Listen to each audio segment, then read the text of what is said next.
This one here is a 15mm boiler fix valve or isolation valve. At the moment, this is the valve in the on position. The slot at the top, if it's going across the pipe, quarter turn valves, that means it's like a gate. It's closing it off. It's slightly different from the gate valve. There's a ball in here, so that's why they're called obviously boiler fix valves.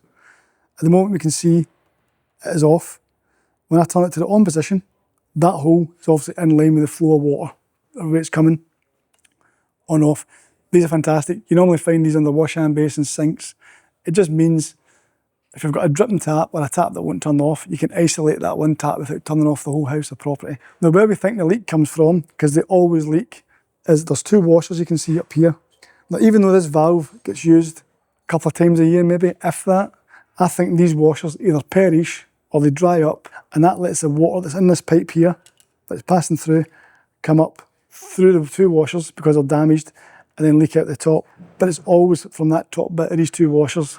And that is the inside of a boiler fix valve or an isolation valve.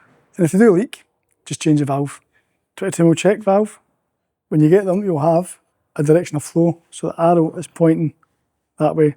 So if the main's coming in this way and going to the taps or any appliance, I want it to go that way.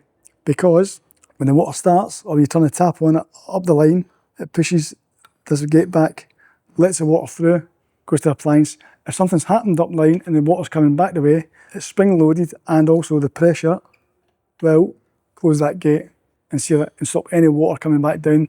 And what they mean by that is any water that's going up upstream could be contaminated on the way back, and you don't want the contaminated water, however that happens, mixed in with the clean water. So single check valves, that's how they work.